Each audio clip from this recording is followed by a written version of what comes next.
Wacana pemindahan ibu kota negara kembali mencuat pasca mati suri sekian lama. Presiden Joko Widodo kini memerintahkan Bappenas untuk mengkaji ide memindahkan ibu kota. Benarkah kali ini giliran Palangkaraya yang berpotensi besar menjadi ibu kota Indonesia? Lantas seperti apa analisis untung rugi sosial, ekonomi, dan politik menggeser ibu kota negara dari kota sesibuk Jakarta? Kami akan membahas lebih dalam di segmen The Analyst.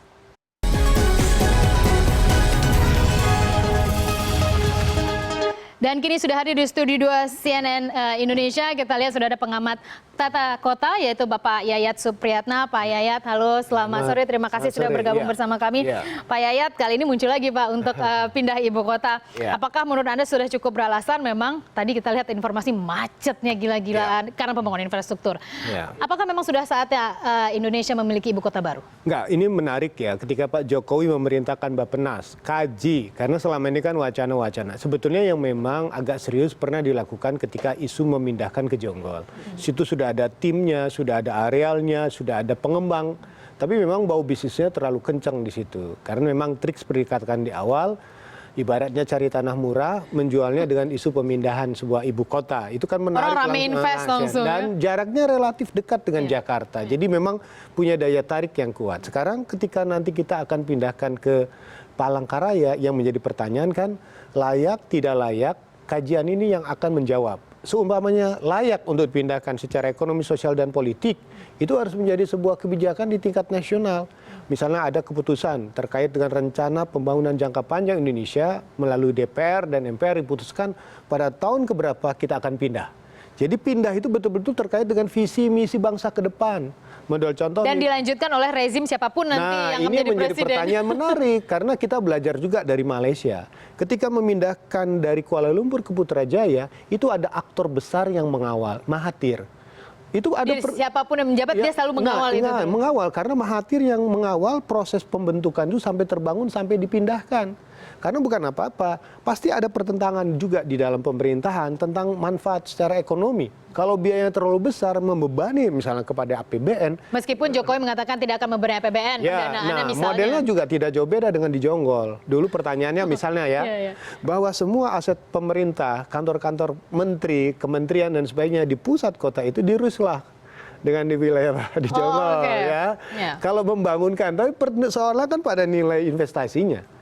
Di wilayah harga baru, tanah di Palangkaraya dan Jakarta misalnya. Ya, sementara di Palangkaraya misalnya kan, jangan orang menanyakan, Pak lokasi mana? Memang ada 500.000 hektar lahan yang disiapkan. Yang katanya segitiga emas itu. Ya, tapi pertanyaannya, kalau ditetapkan lokasi ini bermasalah juga. Karena kemungkinan tanahnya bisa naik.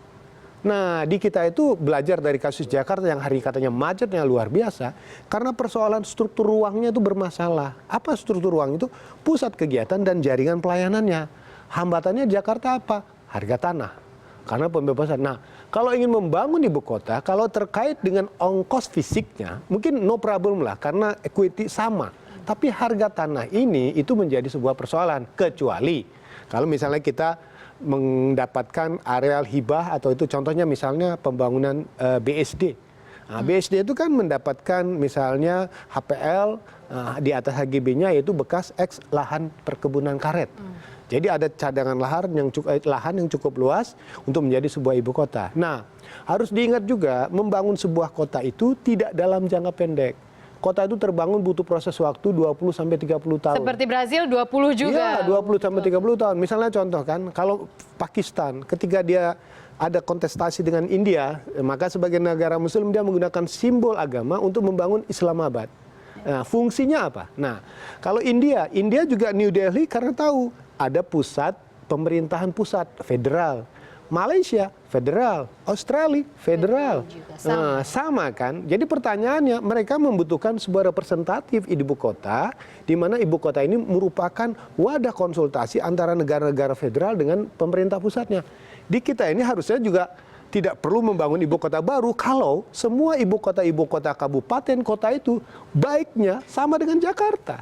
pemerataannya pemerataan. sama. Yang terjadi sekarang kan semua orang berpikir solusi adalah Jakarta. Oke, Pak Yayat, tapi kemudian orang juga mempertanyakan apa bisa kita benahi tata kota Jakarta yang udah ruwet kayak gini dan Ya. apakah untuk berapa puluh waktu ke depan populasi akan makin meningkat, Jakarta menjadi kota target semua orang untuk jadi secara finansial dan lain sebagainya. Sebetulnya gini, membangun kota bukan membangun infrastruktur dan bangunan fisik saja, tapi membangun orangnya.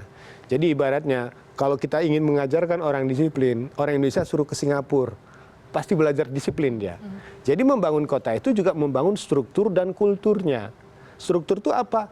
Tata aturan yang mengajarkan orang supaya bisa menjadi orang kota.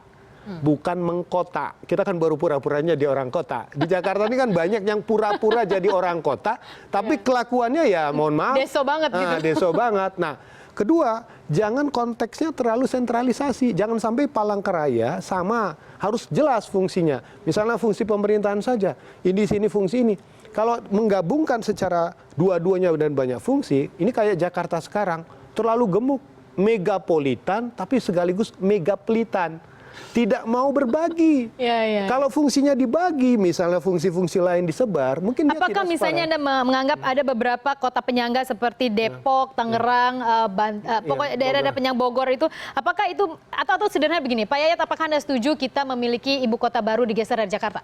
Sebetulnya dalam prakteknya kita bisa melakukannya. Anda setuju? Ada setuju. Kalau misalnya, kalau dengan syarat ya, dengan syarat satu pertimbangan-pertimbangan apa yang membuat kita harus pindah. Itu pertama satu, kota baru itu harus jelas dengan visi pembangunan bangsa. Dia harus tegas dulu dengan fungsi yang jelas, pemerintahan saja. Kalau hanya fungsi pemerintahan, maka harus ditambahkan daya tarik di Palangkaraya itu dengan fungsi lain, secara fungsi ekonomi. Karena bagi memindahkan PNS ke sana, dia katanya, di sana ada apa? Nanti jangan-jangan butuh kompensasi lagi. Nah, jadi pertanyaannya sama dengan Putrajaya dan Kuala Lumpur. 50% penghuni Putrajaya malam harinya kembali ke Kuala Lumpur karena ada MRT, ada LRT. Kan dia nanya, sekolah mana yang bagus? Tetap KL ya, Pak? KL juga kan. Nah, Palangkaraya tuh kalau ingin menjadi sebuah ibu kota, minimal juga harus disertai dengan fasilitas-fasilitas sebagai tempat yang terbaik. Kalau tidak, ya orang tetap memilih Pulau Jawa sebagai pilihan. Baik, karena sudah lebih dulu maju. Terima kasih Pak Yayat Supriyatna, pengamat tata kota telah di CNN Indonesia Business Sore hari ini.